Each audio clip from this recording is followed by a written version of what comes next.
Bismillahirrahmanirrahim.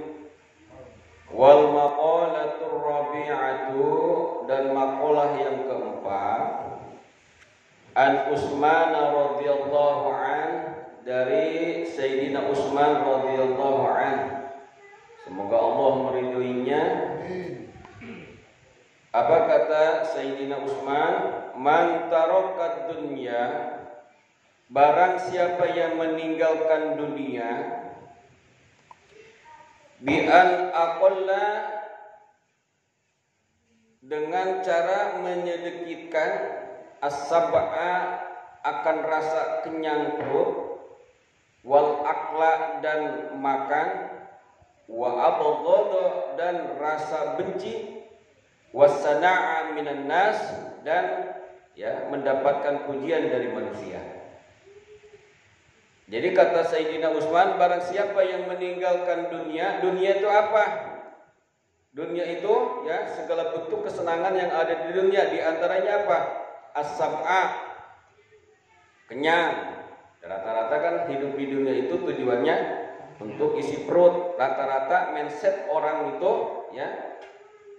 kebanyakannya hidupnya adalah apa?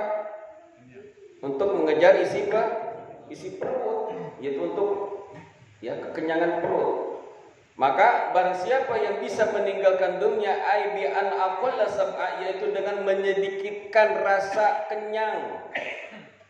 Kalau makan jangan kenyang-kenyang sampai kagak bisa bangun. Iya, kalau kata istilah orang Turki turun kidul Ciang sono, itu perut kamerkaan. Merkaan. Itu orang Turki. Sampai perut bisa pakai nindes kutu saking kerasnya itu makan. Jadi orang yang mampu meninggalkan dunia itu dengan cara menyedikitkan rasa kenyang, wal akla, dan makan, jangan banyak makan. Kalau orang meninggalkan dunia itu dia nggak banyak makan. Kalau kata orang Turki lagi mah sakeser daun, makan lagi, makan lagi. Itu namanya sakeser daun. Jadi jangan banyak makan. Kalau orang meninggalkan dunia itu dia menyedikitkan rasa kenyang, menyedikitkan makan. Wa abghadha, dan menyedikitkan rasa benci kepada orang lain. Itu yang susah. Terkadang rasa kebencian ini banyak meliputi hati manusia. Ada orang maju dikit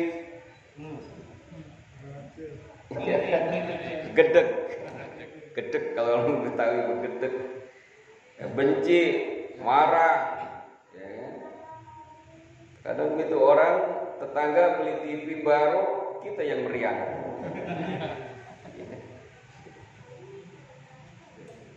Benci kepada orang lain maju benci.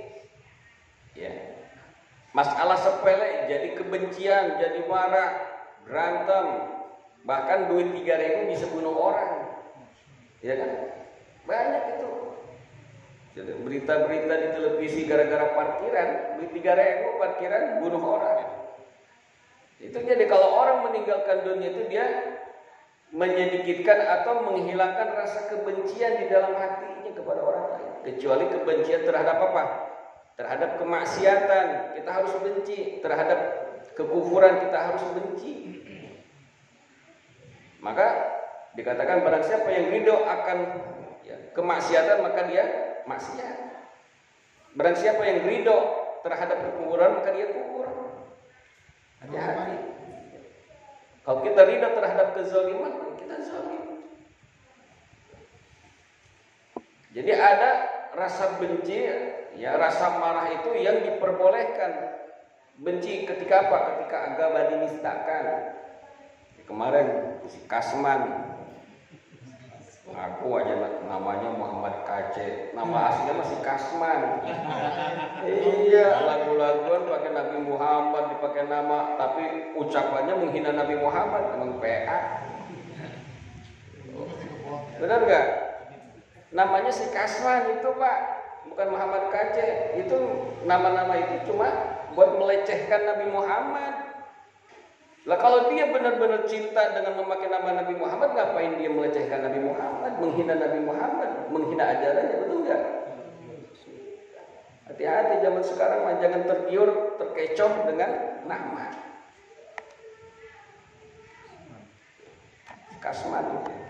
Boleh kita benci, maka harus malah kita benci, ya marah pada orang-orang yang selalu menghina, menistakan agama.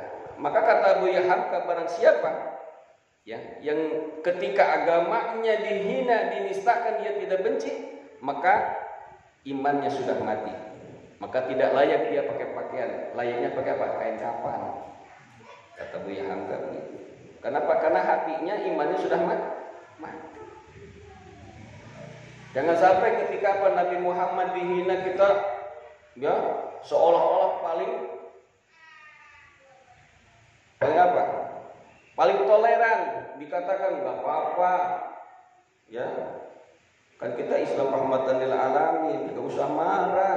Nabi aja dihina dulu, ya nabinya nggak marah. Kita sebagai umatnya harus wajib marah. Kalau Rasulullah emang ketika pribadinya dihina, Rasulullah tidak marah. Tetapi ketika agama dihina, Rasulullah marah. Nah kita sebagai umatnya, Rasulullah itu sudah satu paket dengan Allah. Asyhadu an la ilaha illallah wa asyhadu anna Muhammadar Rasul. Itu udah termasuk unsur agama. Maka ketika kita mendengar Nabi Muhammad dinistakan, dihina, kita marah. Jangan ketika keluarga kita dihina, anak kita dihina, marahnya luar biasa, petangkang pententeng bawa golong. Siapa yang menghina anak gua? Kurang ajar. Begitu ya? Giliran nabinya dihina, udah nggak apa-apa, maafin aja.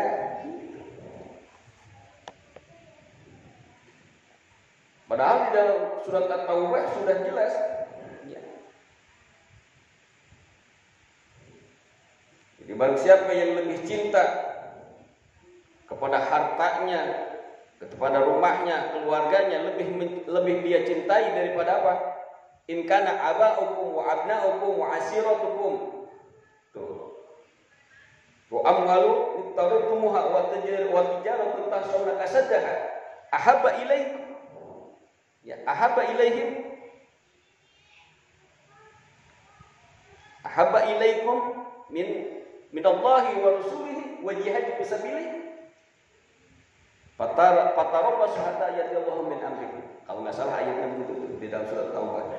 In kana abaukum, qul in kana abukum. Katakan wahai Muhammad kepada umatmu, in kana abaukum, jikalau bapak-bapakmu, orang tuamu, wa abnaukum dan anak-anakmu, wa asiratukum dan keluargamu, wa amwalukum tarumah dan harta yang kau kumpulkan, wa tijaratan tahsawna dan perniagaan yang engkau usahakan.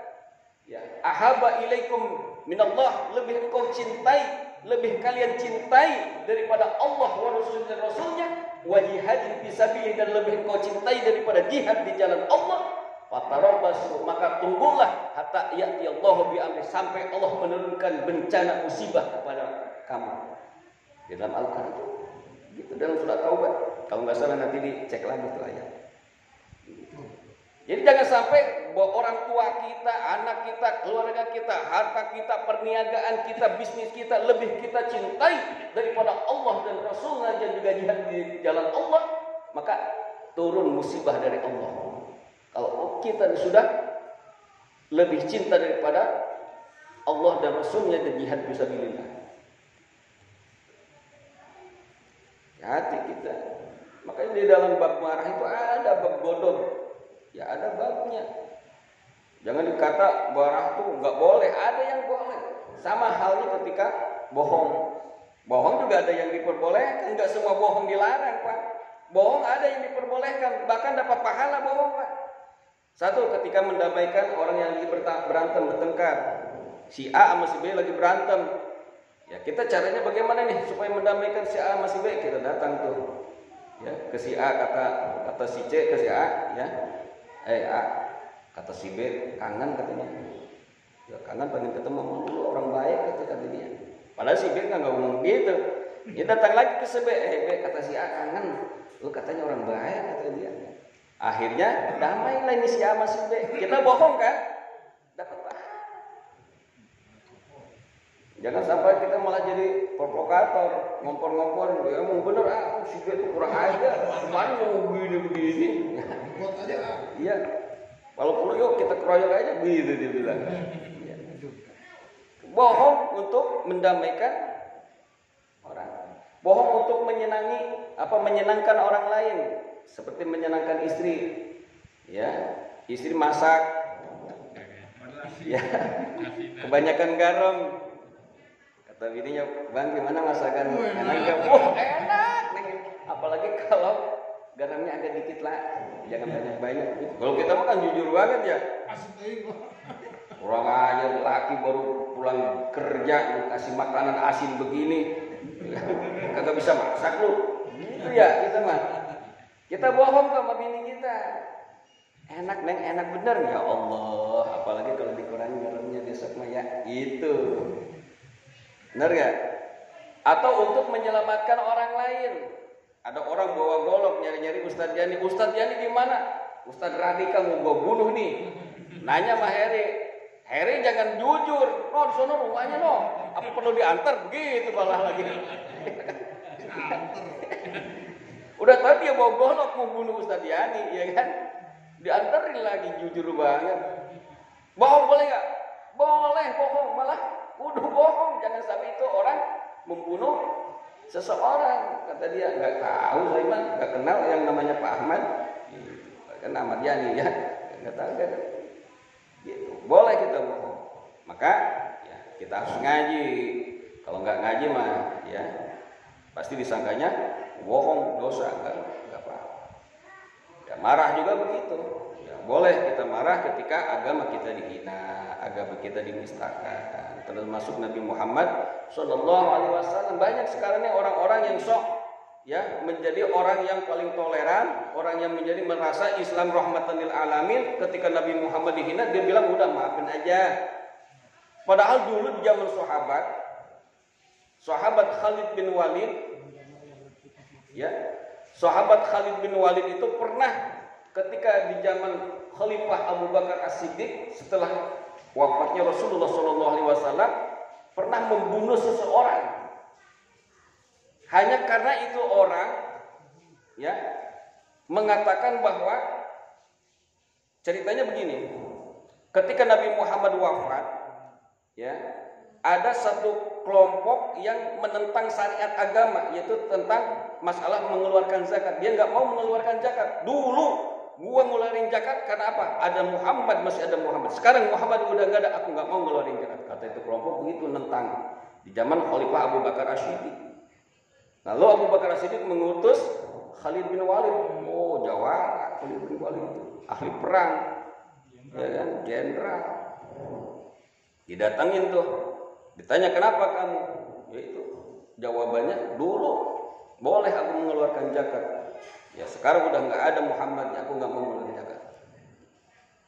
Kamu menentang syariat Nabi Muhammad, kata Khalid bin Walid.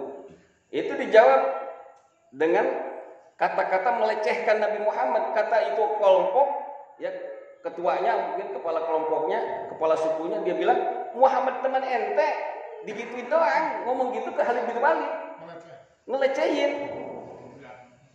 Ya kayak beginilah, Ahmad Yani teman ente gitu ya.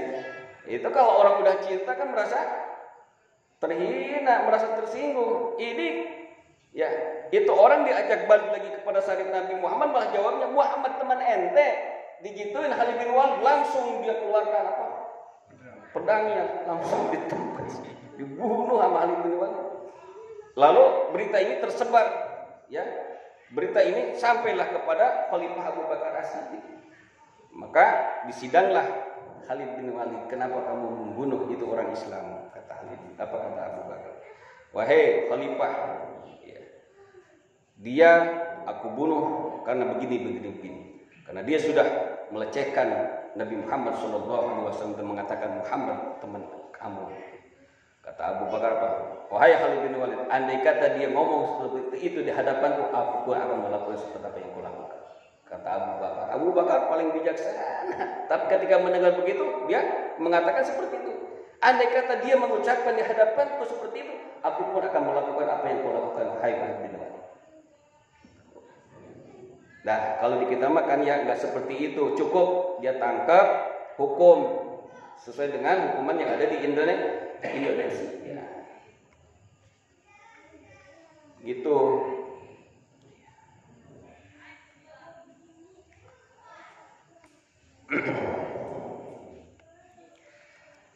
Jadi barang siapa yang bisa meninggalkan dunia, ahabuhullahu ta'ala, maka Allah akan mencintainya. Kenapa? Li'annahu, karena bahwasanya ia tarokar riya, telah bisa meninggalkan riya. Ya, karena dia telah meninggalkan riya. Riya itu apa? Pengen dilihat orang. Riya itu namanya pengen dilihat orang. Amal pengen dilihat orang, ibadah pengen dilihat orang, pengen dipuji orang, itu namanya riya. Amal pengen didengar orang, itu namanya sum'ah. Wa tafakhura, dan juga membuat kesombongan. Jadi kalau orang meninggalkan dunia itu, Allah akan cinta. Kenapa? Karena meninggalkan riya dan juga meninggalkan kesombongan. Karena dunia itu akan menimbulkan, satu, kita pengen dipuji orang, yang kedua pengen menjadi orang jadi sombong, mengakibatkan orang jadi sombong. Itu masalah dunia. Kalau orang udah kaya, merasa dunia milik dia sendiri. Jalan kagak nginjak tanah. Ya, kayak kuntilanak. Iya, jalan aja badan kurus aja jauh begini. Ya, itu kelihatan. Ya. Hawa dunia itu, pengaruh dunia seperti itu. Dulu waktu miskin jalan aja bungkuk, kira udah kaya, dulu gini. Itu dunia. Ya. Itulah. Akan mengakibatkan kesombongan.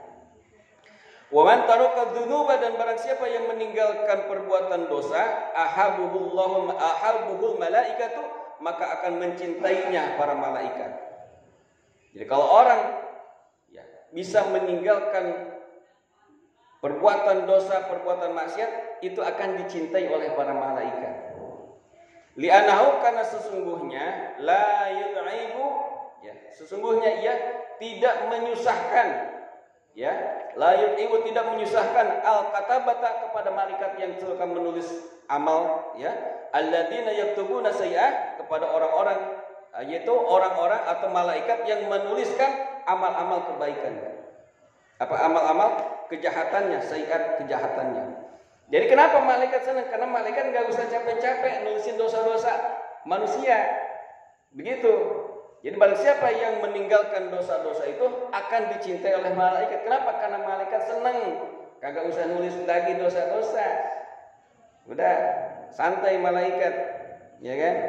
Kalau orang banyak berbuat dosa, malaikat sibuk nulisin dosa mulu.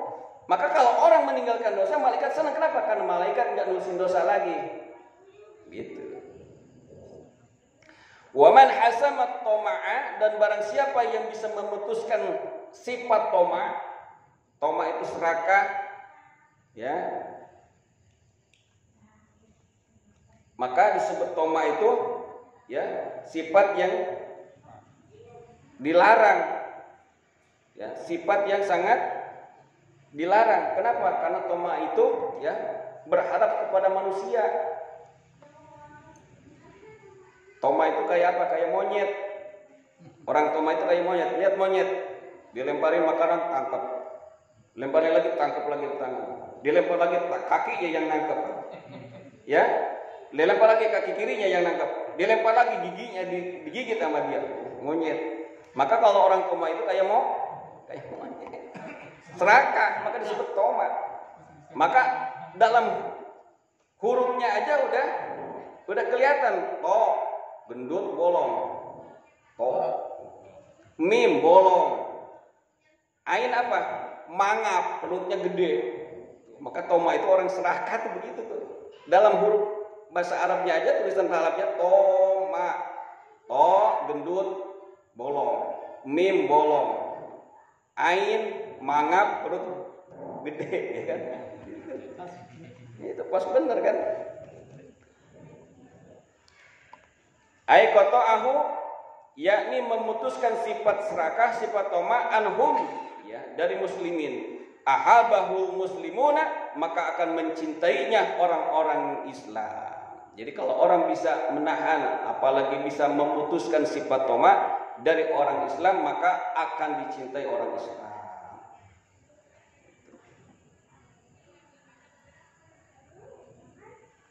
Kata Rasulullah, "Fahdaru ahlat tom'i." Takutlah kalian kepada orang-orang yang toma. Karena orang toma itu orang serakah. Li'annahu la yaqduru qulubuhum. Ya, karena bahwasanya ia itu tidak mengotori hati-hatinya orang Islam. Ya, layak duru itu tidak mengotori, memperkeruh, ya, hatinya orang-orang Islam. Wal maqalatu khabisatu, dan maqalah yang kelima, an Ali radhiyallahu anhu wa karamallahu wajhah, dari Ali, Imam Ali, Sayyidina Ali radhiyallahu anhu, semoga Allah meridainya, wa karamallahu wajhah, dan semoga Allah memuliakan mukanya. Kenapa disebut karamallahu wajhah? Karena Sayyidina Ali dari semenjak kecil sampai beliau meninggal dunia tidak pernah melihat kemaluannya.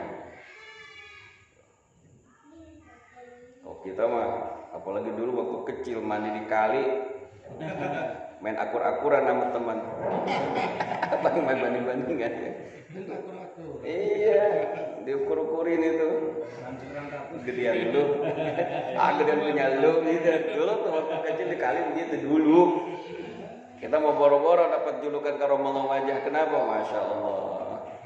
Kalau Sayyidina Ali dari beliau kecil sampai beliau wafat tidak pernah melihat kemaluannya, maka disebut karamallahu wajah. Inna min na'imid dunya, sesungguhnya dari kenikmatan dunia itu yakfika, cukup buat kamu, al-islamu Islam, nikmatan sebagai nikmat. Kata Imam Ali, nikmat di dunia ini cukup buat kamu satu nikmat saja, apa? Yaitu Islam. Jadi cukup buat kamu Islam menjadi satu kenikmatan.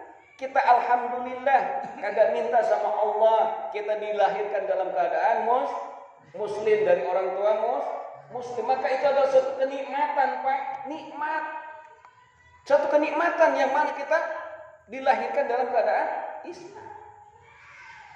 Tapi terkadang kita terlena, mentang-mentang kita lahir dari orang Islam, orang tua Islam, terlena, kalah terkadang sama orang-orang mu'alaf. Orang-orang yang baru masuk Islam, ibadahnya luar biasa, rajinnya, ngajinya rajin, gak pernah berhenti. Kayak saudara kita Bang Heri, luar biasa. Coba kita yang dari lahir Islam, Masya Allah, ngaji, males banget. Ya kan? Terkadang kita terlena. Contoh banyak mu'alaf-mu'alaf yang jadi Ustaz Felix Shaw. Luar biasa beliau itu. Mengalahkan kita yang dari kecil dari brojol Islam. Apalagi ada lagi siapa? Ustaz Syafi'i Antonio yang punya yayasan Tazkiyah. Beliau luar biasa. Alfiyah, hafal, Safinah, belajar. Ya kan? Banyak orang-orang yang baru masuk Islam justru keislamannya melebihi kita yang dari kecil dari brojol Islam. Padahal kata Sayyidina Ali cukup kenikmatan di dunia itu dengan apa? Satu kenikmatan Islam aja cukup, udah. Itu adalah satu kenikmatan bagi kita. Kenapa? Fa inna 'azama ni'amillahi ta'ala, sesungguhnya ya sebesar-besar nikmat dari Allah Subhanahu wa taala itu adalah lil abdi, bagi seorang hamba, ihrajuhu, lahirnya dia, ya, atau mengeluarkannya dia, lahu, kepada hambanya, minal adami, dari tidak ada, ilal wujudi, kepada ada. Yaitu nikmat yang paling besar yang nikmat Allah berikan kepada seseorang itu, kepada hambanya itu adalah apa? Ketika Allah mengeluarkan dia dari tidak ada menjadi ada.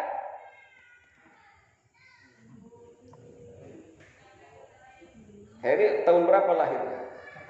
82. Nah, tahun 80 Heri ada enggak?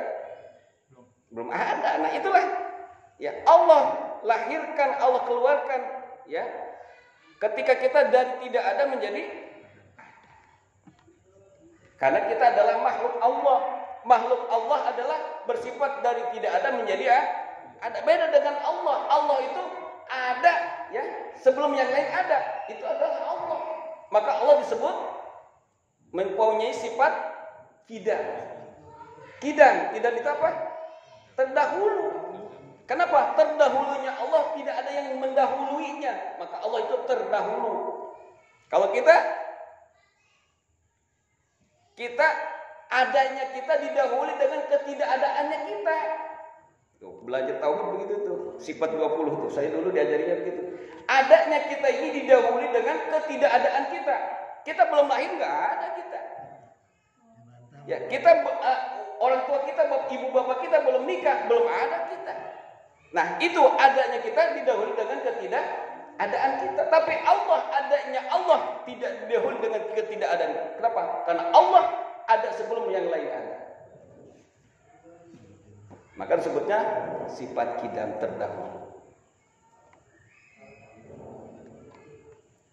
Itu nikmat yang Allah berikan kepada hamba itu ketika kita diadakan oleh Allah dari tidak ada. Wa akhrajuhu, dan mengeluarkannya Allah minad dulumatil kufri, dari kegelapan kekufuran ila nuril Islam, kepada cahaya keislaman. Subhanallah. Itu adalah nikmat yang Allah berikan yang paling besar. Itu adalah ketika orang dari kegelapan kufur menjadi kepada cahaya keislaman. Maka di dalam surat Al-Baqarah lanjutan ayat kursi begitu. La ikraha fi dini qad tabayyana rusul minal ghayy wa may yakun bi taqwati wa yu'min billahi faqad istamsaka bil urwatil wuthqa la infisama lahu wallahu samiun alim. Allahu waliyul ladzina amanu yukhrijuhum minadh dhulumati ilan nur. Ya, Allah mengeluarkan kita, ya, dari kegelapan kekufuran kepada cahaya keislaman. Maka orang-orang mu'alaf itu, ya, dia diberikan kenikmatan tuh, dari kegelapan menjadi terang. Maka kita sering mendengar dulu ketika sekolah, habis gelap terbitlah terang. Justru inilah yang disebut habis gelap terbitlah terang, yaitu ketika orang, ya, kufur, orang non muslim menjadi Islam. Itu adalah suatu kenikmatan yang Allah berikan kepada dia. Wa inna minas sugli, dan sesungguhnya dari pekerjaan yakfika, cukup buatmu, taatun suglan, yaitu taat menjadi pekerjaan. Jadi kita, ya, bekerja sibuk, ya, di dunia ini cukup, kata Sayyidina Ali, yang menyibukkan kamu itu apa? Ketaatan kepada Allah Subhanahu wa taala.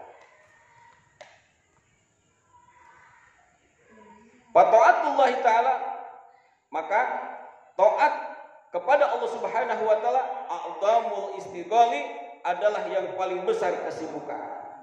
Jadi kita tuh seharusnya lebih menyibukkan diri untuk taat kepada Allah Subhanahu wa taala. Bukan sebaliknya, ya, kita malah menyibukkan diri untuk hal-hal, ya, yang di luar ketaatan kepada Allah Subhanahu wa taala. Kita sibuk, ya, untuk mencari dunia. Ya. Kadang kita ngomong mah cakep, ya udah kan harus balance. Ya, kata dia gitu, kata kita gitu, ya, harus imbang dunia sama akhirat. Terkadang kenyataannya lebih besar dunia. Wa inna minal ibrati, dan sesungguhnya dari suatu pelajaran itu, iddati, yaitu nasihat, yakfika al mautu ibratan, cukup buat kamu kematian menjadi pelajaran, menjadi nasihat.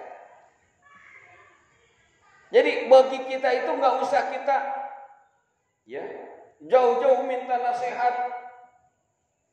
Boleh kita minta nasihat kepada para ulama, tapi cukup buat kita, yang jelas buat kita apa? Nasihat buat kita, al mautu, kematian. Maka kata Rasulullah, kafa bil mauti mau'idah. Kata Rasulullah, cukup dengan kematian menjadikan nasihat buat kita. Ada tetangga kita meninggal dunia, kita ambil pelajaran. Itu ya Allah, umurnya semalam baru ngobrol sama kita itu. Ya, semalam ngobrol di pos ronda sama kita itu. Tahu-tahu mati. Ya kan? Kita juga akan seperti itu tuh. Itulah menjadi nasihat buat kita. Kita pikir lagi, ya Allah, kita ketika wafat, ketika mati itu mau bawa bekal apa kita menghadap Allah? Ya, mau bawa bekal apa kita menghadap Allah?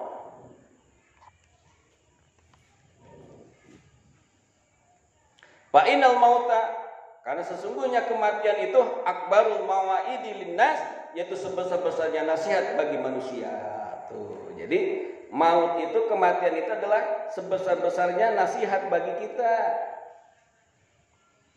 Kita lihat orang mati, orang kaya mati, ya Allah harta banyak, kagak dibawa ternyata. Tuh nasihat buat kita, betul nggak? Ngapain kita terlalu sibuk untuk mencari dunia? Ternyata dia mati aja yang hartanya banyak kagak dibawa. Kita ngumpulin harta Pak banyak-banyak, apa jadi orang kaya ketika mati? Ya kita mati, bini kita kawin lagi, yang mati siapa? Suami barunya, benar gak? Iya. Maka sedekah paling utama itu ketika kita masih hidup. Jangan kita udah mati baru wasiat, ya sama anak kita ini. Kita masih hidup, justru itulah sedekah yang paling utama ketika kita masih hidup.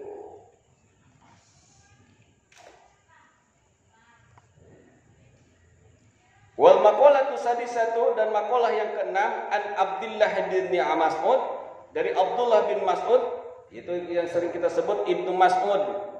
Ibnu Mas'ud itu sahabat ya yang paling banyak menghafal hadis-hadis Rasulullah SAW. Orangnya mah nggak ganteng-ganteng amat, nggak cakep-cakep amat. Ibnu Mas'ud itu orangnya kecil, pendek, hitam lagi. Iya. Ibnu Mas'ud itu, tapi ilmunya luar biasa Pak. Maka jangan pandang dari bentuk tubuh, ya, dari fisik, tapi lihatlah ilmunya. Ini Ibnu Mas'ud juga orangnya pendek, kecil, hitam. Tapi soleh lah, kalau kita mah udah pendek, hitam, tukang mabok lagi, hidup.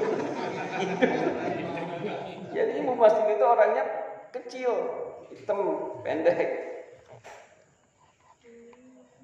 Apa yang beliau katakan? Kam min mustadrajin, betapa banyak orang-orang yang diperdaya, ay makhudin qalilan, yaitu diambil sedikit-sedikit, binikmatin dengan kenikmatannya, alaihi kepadanya. Jadi banyak orang yang terperdaya oleh nikmat, kenikmatan dunia, maka sehingga terperdayalah dia dengan sedikit demi sedikit. Maka dikatakan oleh Rasulullah, ad-dunya ghararun wa antum maghrurun. Dunia itu adalah penipu, kita yang ditipu. Maka kita ya terperdaya oleh kenikmatan dunia, ai bi aksariha, yakni dengan banyaknya kenikmatan alaihi kepadanya. Banyak orang yang terbayar oleh kenikmatan, oleh kekayaan. Udah kaya jadi lupa. Contoh seperti apa? Sahabat Rasulullah siapa? Sa'labah. Ketika dia masih miskin, ibadahnya rajin, jamaahnya gak pernah ketinggalan. Itu Sa'labah itu sahabat Rasulullah yang ketika dia masih miskin, ibadahnya rajin. Tapi suatu ketika dia pernah ketinggalan sholat berjamaah. Ditanya oleh Rasulullah, Sa'labah, kenapa kamu ketinggalan begini? Ya Rasulullah, aku orang miskin, punya pakaian cuma satu-satunya. Ini gantian sama istri, jadi istri sholat dulu, saya pergi ke masjid. Kalau begitu ya Rasul, minta doain saya biar jadi orang kaya, nanti saya akan lebih hebat lagi ibadah. Seluruh jamaah nggak bakal ketinggalan, ya Rasulullah, doain saya biar jadi orang kaya. Nah ya, didoain apa Rasulullah? Doa Rasul diijabah. Ya, itu Sa'labah dikasih kambing sama Rasulullah supaya dipiara jadi banyak kambing itu, berkah doanya Rasulullah SAW.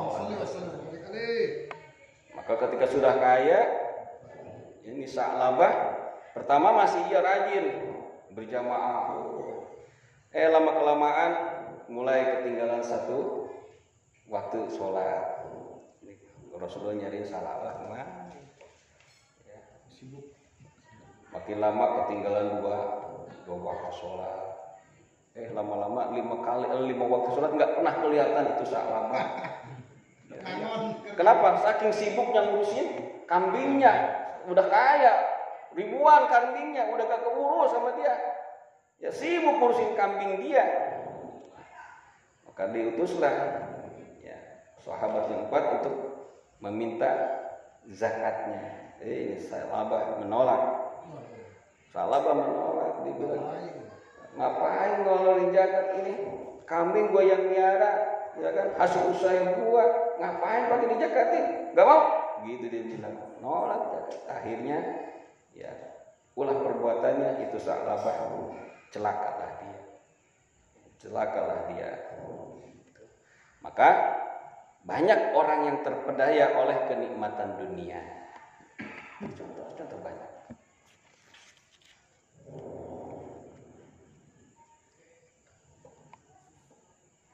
Ya, ada juga Korun di zaman Nabi Musa, Korun ya. Harta banyak, akhirnya juga dia celaka, bahkan dihinakan oleh Allah Subhanahu wa taala, matinya tenggelamin ya ke dasar bumi. Maka kalau kita gali sumur nemu emas disebutnya harta korun, bukan karun. Itu asal katanya dari korun, itu harta korun, hartanya si korun. Maka itu korun walaupun kaya Allah hinakan dia. Maka nggak ada satu orang pun kita nih pengen punya anak namanya korun. Ada nggak? Ibu punya bini lagi hamil, ditanya sama tetangganya, Pak, bininya lagi hamil, iya. Nanti kalau lahir mau dikasih nama apa? Korun, biar kaya kayak korun. Ada yang gitu nggak? Nggak ada, walaupun kaya nggak mau dikasih nama korun, bener nggak? Kenapa? Kalau udah dihinakan oleh Allah, sekaya apapun tetap aja dihina. Wa kam min mabtunin, dan betapa banyak ya orang yang diuji, ay mumtahanin, yaitu orang yang diberikan cobaan bil balai dengan bala, bisanai yaitu dengan pujian. Banyak orang ya yang diuji dengan apa? Pujian. Enggak tahan ketika dipuji sehingga dia apa? Lupa diri, sombong. Contoh, kenapa? Ya, maaf. Mudah-mudahan kita doakan ya almarhum yaitu Bapak Soeharto, beliau diampuni dosa-dosanya. Beliau menjabat menjadi presiden 32 tahun. Kenapa beliau bisa bertahan? Karena di bawahnya ya mempunyai sifat apa? ABS. Asal Bapak senang, laporan sama Pak Harto, rakyat lagi senang, Pak Harto, udah lanjut aja begitu tuh. Akhirnya terpedayalah dengan pujian. Bapak hebat, Pak. Hebat, Pak. Jangankan 2 periode, Pak, 3 periode aja, Pak, hebat Bapak ini. Pujian itu banyak orang yang diuji dengan pujian, Pak. Jatuh dengan pujian. Kenapa? Pujian itu bukan obat, justru apa? Racun. Obat itu rata-rata apa? Nggak ada jamu yang manis, nggak ada. Kecuali air kencur apa? Beras kencurnya. Jamu itu pahit. Kenapa obat? Maka cacian itu obat, Pak. Jangan kita ambil hati kita, diambil sakit hati. Ada orang yang menghina kita, jangan kita marah. Kenapa? Alhamdulillah ini obat. Jangan marah. Siapa dia? Siapa dia? Bukan ustaz dia mah. Nah, ya, begitu. Emang siapa dia? Umur aja di bawah gua. Emang siapa dia? Ilmu juga nggak punya. Ya, gitu. Maka banyak orang yang terpedaya, ya, yang diuji oleh apa? Oleh pujian. Ai bi kasrati sana'in nas, yakni dengan banyaknya pujian dari manusia. Alaihi kepadanya. Wa kam min magrurin, dan betapa banyak orang yang tertipu, ya. Ai mutmainin, yakni orang yang merasa tentram qalbu, hatinya di dunia, wa ghafilin, dan dia lupa anil akhirah, ya, dari kehidupan akhirat. bisatri, yaitu dengan ditutupi keaibannya oleh Allah Subhanahu wa taala. Banyak orang yang tertipu, kenapa? Karena Allah tutupin aibnya. Merasa apa? Dia benar, merasa dia hebat, merasa dia suci. Padahal kalau Allah tampakkan, masya Allah, aibnya, ya kan, kekurangannya luar biasa. Ya sama seperti saya yang ngomong begini. Ya Allah umpetin nih aib-aib saya nih. Coba kalau bapak-bapak bisa melihat aib saya, perbuatan saya, gak mau lagi sama saya.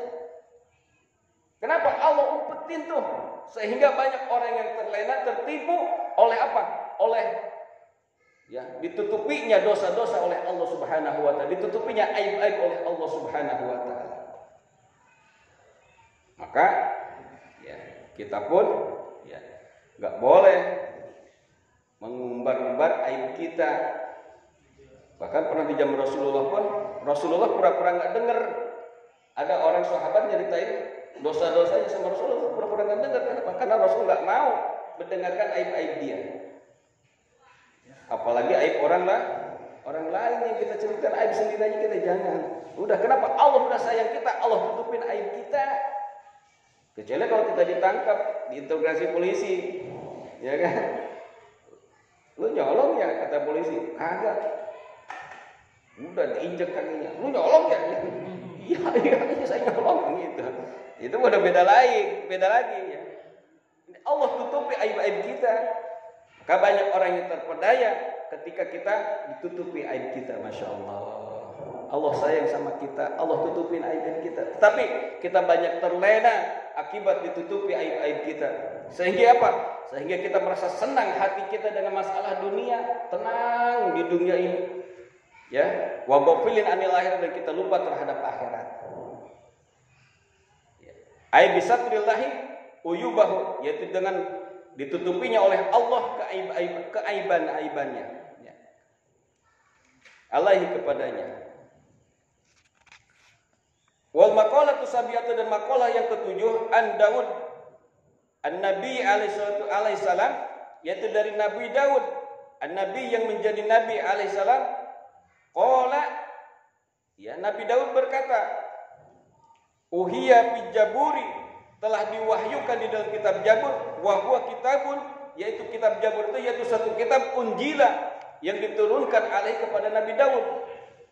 Jadi kitab Jabur itu yang diturunkan kepada Nabi Daud. Apa yang ada di dalam kitab Jabur itu? Haqqun 'alal aqili. Ya, di dalam kitab Jabur itu ada tulisan haqqun 'alal aqili, mesti kepada orang yang berakal itu, ay wajibun alaihi, yakni wajib kepada orang yang berakal, alla yastagila, untuk tidak dia ya sibuk ila bisalah satin, kecuali dengan tiga perkara, tiga macam. Jadi kata Nabi Daud ada di dalam kitab Jabur bahwa mesti bagi orang yang berakal itu tidak boleh sibuk kecuali dengan tiga perkara. Jadi kalau orang yang berakal itu boleh sibuk, tapi hanya dengan tiga perkara, kata Nabi Daud. Minal hisali, ya ini tidak macam dari ya tiga perkara tersebut. Yang pertama apa? Tajawudin. Yang pertama adalah membuat bekal lil mi'adin, untuk akhirat, yaitu tempat kembali. Yang pertama, kita mesti sibuk dengan apa? Mencari bekal untuk akhirat kita. Karena akhirat itu adalah kampung halaman kita, Pak. Jadi dunia ini bukan kampung halaman kita. Tempat apa? Tempat singgah doang. Tempat merantau. Maka suatu hari pasti kita akan kembali lagi ke kampung halaman kita, apa? Akhirat. Itulah kampung halaman kita. Maka kita harus sibuk untuk mencari bekal untuk akhirat kita, untuk tempat kembali kita. Contoh, di dunia kita punya kampung halaman. Kalau tiap lebaran kita mudik, betul gak? Nih, selama 10 bulan atau 11 bulan kita kerja di perantauan, kita kumpulin itu bekal. Buat apa? Buat bekal mudik, pulang kampung. Nih, akhirat juga begitu. Kita hidup di dunia Ya kan, kita kumpulkan bekal kita sebanyak-banyak untuk apa? Untuk pulang nanti ke akhirat. Namun terkadang kita kalau mudik dari kota cuma bawa orson sama biskuit satu kali. Ya. Ketika pulang dari kampung ke kota lagi bawa sekarung beras. Kayak orang rampok. Ada bawa kayu, bawa segala macam ya kan.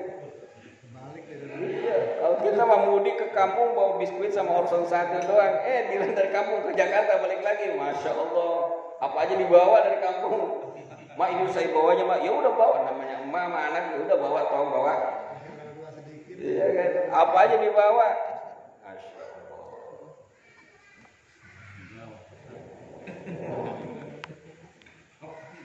Aili akhiratihi, yakni untuk bekal akhiratnya, biadail a'mali sholihah, yaitu dengan melakukan amal-amal soleh. Jadi bekal kita akhirat itu adalah amal soleh kita, Pak. Bukan harta dunia kita. Kalau harta dunia itu enggak kita sedekahin, enggak jadi bekal buat kita. Ya, tapi kalau itu harta disedekahin, itu adalah buat bekal kita. Maka bekal yang paling utama apa? Ketakwaan kita kepada Allah Subhanahu wa taala. Maka di dalam Al-Qur'an Allah berfirman, "Fatajawadu fa inna khairul jadi taqwa." Berbekallah kalian karena bekal yang paling utama adalah takwa. Itu yang paling utama, bekal kita kepada Allah adalah ketakwaan kita kepada Allah. Wa mu'natin lil ma'asin, dan yang kedua adalah kita bagi orang-orang yang berakal itu haruslah sibuk mencari biaya untuk kehidupan kita. Ai qiyamin, yakni menjalankan bi amri kifayatihi, pada urusan kecukupannya atau nafkahnya, wasolihi, dan memeliharanya. Jadi kita ya bagi orang yang berakal itu ya sibuk juga untuk mencari kehidupan kita. Walaupun tasawuf ya, kitab tasawuf ini kita mesti ya hidup di dunia mencari bekal dunia, artinya begitu. Karena kita masih di dunia, maka kita juga harus mencari bekal dunia. Jangan kita hanya sibuk dengan ibadah, ya, tapi dia nggak mencari untuk kehidupan dunianya. Karena apa? Karena rezeki itu tidak ujug-ujug datang dari langit, pasti harus dicari. Boleh kita silakan sibuk untuk mencari kehidupan kita. Ya, tapi jangan sampai lupa akhirat kita. Maka di sini yang kedua, bagi orang yang berakal itu sibuk untuk mencari kehidupan dunianya. Ya, wa muramatil lil ma'asin, yakni ya membereskan urusan kehidupannya. Bifatil mim wa ra, dengan fathah mim dan ra, wa tasdidil mimi dan tasdid mim, wa maramati begitu. Ai islahi, yakni membereskan kehidupan dunianya. Wa talabul ladzatin, dan yang ketiga, mesti bagi orang yang berakal itu mencari keenakan, kelezatan, ya, bihalalin, dengan yang halal. Jadi yang ketiga, yang mesti dilakukan oleh orang yang berakal itu, dia mencari kelezatan, kenikmatan, yaitu yang halal. Karena kalau yang halal itu walaupun sedikit nikmat, Pak. Harta banyak hasil korupsi kagak nikmat. Was-was, tidur kagak nyenyak. Iya, kenapa? Takut digerebek KPK. Dia juga orang korupsi itu hatinya kagak tenang, Pak. Iya, kagak tenang. Kenapa? Dia merasa dalam hatinya ini hartanya hasil korupsi, hartanya tidak halal. Yang nyolong juga begitu, maling tuh kagak tenang hidupnya.